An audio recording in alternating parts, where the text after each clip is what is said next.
पाऊस पडतोय आणि त्यामुळे मुंबईमध्ये देखील 267 ते 300 mm पाऊस पडला आणि त्यामुळे आपण पाहिलं तर 65 mmच्या वर गेल्यानंतर मग अतिवृष्टीसारखीच परिस्थिती निर्माण होते. परंतु इकडे तर 267 पेक्षा जास्त म्हणजे एव्हरेज 300 mm पर्यंत पाऊस पडलेला आहे आणि त्यामुळे मोठ्या प्रमाणावर काही रेल्वेच्या ट्रॅकवर देखील पाणी आलं. चुनाभट्टी सायन त्या भागामध्ये देखील पाणी साचलं आणि त्यामुळे रेल्वे सेवा देखील अफेक्टेड झाली. परंतु रेल्वे आणि बीएमसी आणि स्टेट डिझास्टर या सर्वांनी मिळून जवळपास रेल्वेचे 200 पंप सुरू आहेत आणि बीएमसीचे 481 पंप सुरू आहेत आणि ते पंप जे आहेत आणि त्याच्यामुळे पाणी जे साचलेलं आहे ते पाणी आपण तात्काळ त्याचा निचरा करण्याचं काम हे पंप करतायत. आणि म्हणून हिंदमाता गांधी मार्केट या ठिकाणी बघितलं आपण मिलन सबवेमध्ये पण पाणी तिथे साचलं नाही कारण ते पंपाने ताबडतोब काम केलं. होल्डिंग पॉइंट जे आहेत होल्डिंग पॉइंटचा देखील मोठा फायदा झाला आहे आणि रेल्वेच्या खाली ट्रॅकच्या खाली मायक्रो टनलिंग देखील जे केलेलं आहे त्याचाही फायदा याच्यामध्ये होतोय आणि त्यामुळे एकंदरीत होल्डिंग पॉइंट आणि मायक्रो टनलिंग हे पहिलं आहे आपल्याकडे मुंबईमध्ये देशामध्ये पहिलं हे आपण केलेलं आहे. त्यामुळे खूप मोठ्या प्रमाणावर त्याचा फायदा होतोय आणि सकाळपासूनच मी रेल्वेबरोबर बीएमसी आणि आपलं स्टेट डिझास्टर आपल्या मुख्य सचिव मॅडम यांच्या संपर्कात होतो की यामध्ये कुठल्या ट्रेन थांबलेल्या आहेत. तर मग हळूहळू सेंट्रल आणि हार्बर पण आता सुरू झाली. हार्बर भी सुरू हुआ.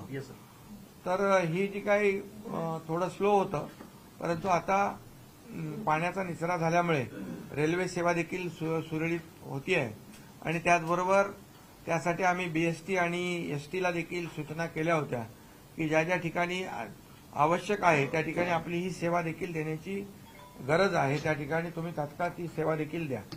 आणि त्याप्रमाणे एकंदरीत आत्ता आपण पाहिलं तर आपल्या राज्याचं जे डिझास्टर कंट्रोल रूम आहे तिथेही मी जाऊन आलो. तिथून देखील आपल्या पूर्ण राज्याचा आढावा घेतला. जे कोस्टल डिस्ट्रिक्ट आहेत ते आपले रायगड पासून सिंधुदुर्गापर्यंत तिथे आता ऑरेंज अलर्ट आहे. जळगावमध्ये पण ऑरेंज अलर्ट आहे आणि पालघरमध्ये आहे आणि इतर ठिकाणी पाऊस पडतोय परंतु तिथे अशी जास्तीचा अतिवृष्टी नाही आहे. त्यामुळे त्या ठिकाणी देखील सिंधुदुर्ग एनडीआरएफची मी देखील प्रमुखांशी सकाळी बोललो आणि त्यांनाही त्या सर्व टीम सिंधुदुर्ग आणि ज्या ज्या ठिकाणी रात्री ऑरेंज अलर्ट होता आता रात्री रेड अलर्ट होता आता ऑरेंज अलर्ट आहे त्यांना देखील आणि त्याचबरोबर आर्मी नेव्ही आणि एअरफोर्स हे जे आहेत त्यांच्याशी त्यांनाही अलर्टवर ठेवलेलं आहे. कुठेही काही असं आवश्यकता लागली तर ताबडतोब त्यांची मदत आपल्याला घेता येईल. आणि म्हणून आज मुंबईचा जर आढावा घेतला तर मुंबईमध्ये जवळपास 5,000 स्पॉट आयडेंटिफाय केले. 5,000 स्पॉट आपण इथून मॉनिटर करू शकतो आणि ते आपण इथून पाहू शकतो. तर ती एक मोठी जमेची बाजू आहे. आता आपले जे काही डीएमसी वरिष्ठ अधिकारी 2 एएमसी स्पॉटवर आहेत. आता हे सगळं झाल्यानंतर स्वतः आयुक्त आणि इतरही अधिकारी स्पॉटवरच जातील जेणेकरून आपल्याला तात्काळ ज्या ठिकाणी आवश्यक जे काही निर्णय घ्यायचे आहेत ते निर्णय आपल्याला घेता येतील. आणि त्यामुळे मला वाटतं आज रेल्वे महापालिका राज्य स्टेट डिझास्टर एनडीआरएफ ही सगळी जी टीम आहे ही टीम आपल्याला या ठिकाणी एवढा पाऊस पडलेला असताना देखील निचरा जो आहे ज्या पद्धतीने होतोय ते देखील आपल्याला मान्य करावे लागेल की त्याचाही निचरा देखील फास्ट होतोय. आणि त्यामुळे मगाशी इकडे येता येता आपल्याला जे रस्ते पूर्ण पाण्याने भरलेले दिसत होते आता इथं आल्यानंतर काही रस्ते आपल्या त्याच्या लेन चालू झाल्या आणि वेस्टर्न एक्सप्रेस आणि ईस्टर्न एक्सप्रेस पण दाखवला आणि त्याच्यावरच्या हायवेवरचे देखील ट्रॅफिक जी आता सुरू झालेली आहे आणि रेलवे लगभग सब शुरू हो गई। Yes sir. और हाँ, महालक्ष्मी भी आपकी आ गई, पहुंच गई। तो हे जे आहे हे सगळं आज आपण पाहिल्यानंतर ही सर्व जी काही टीम आहे ही एकंदरीत सगळे एकत्र काम करतायत।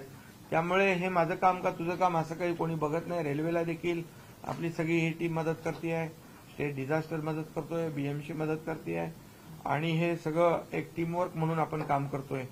खरं म्हणजे एकाच वेळेस एवढा पाऊस पडला की त्याची जी काही कॅरिंग कॅपॅसिटी जी आहे ही त्याच्यामध्ये त्या पावसाला अनुषंगिक नाही आणि म्हणून आपण जे आता नवीन मोगरा पंपिंग स्टेशन करतोय, माहुल पंपिंग स्टेशन करतोय आणि जे मिठी जी रिव्हर आणि पोयसर नदी जी आहे ही मिठी आणि पोयसर या दोन नद्या आपल्याला त्याची कॅरिंग कॅपॅसिटी वाढवतोय आपण आणि ते कॅरिंग कॅपॅसिटी वाढवल्यामुळे आता काही अतिक्रमणं देखील आपण त्याच्यावरची काढली। आणखी देखील जे नाले आहेत ते रुंद करण्याची आवश्यकता आहे, त्याची कॅरिंग कॅपॅसिटी वाढवणं हे देखील गरजेचं आहे कारण पाऊस आल्यानंतर शेवटी समुद्राकडे खाडीकडे जाण्याचा मार्ग नाल्यावाटे आहे।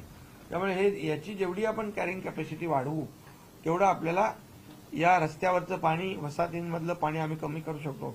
त्याचबरोबर पंप गेट जे आहेत मिठी नदीला आपण बसवतोय हे पंप गेट बसवल्यानंतर जे समुद्राचं पाणी उलटं आपल्या शहरात येतं ते येणार नाही। फ्लड गेटमुळे ते समुद्राचं पाणी येणार नाही, परंतु आपल्या इकडचं पाणी पंपाने आपण तिकडे फेकू शकतो। बरोबर आहे ना?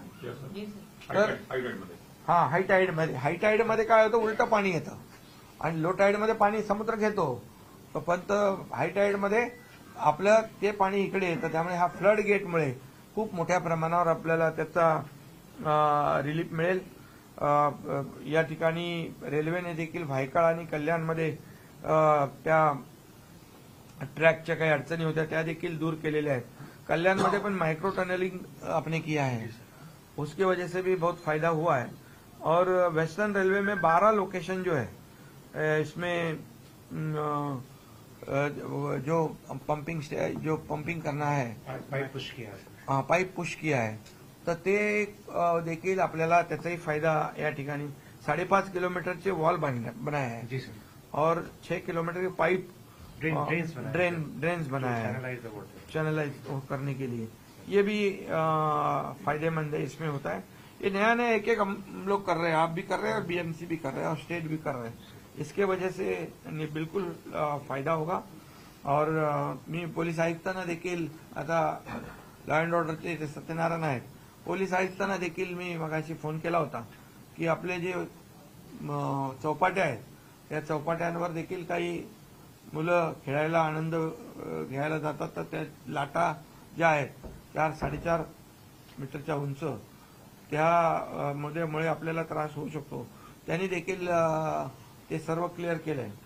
त्यामुळे असं कुठलाही काही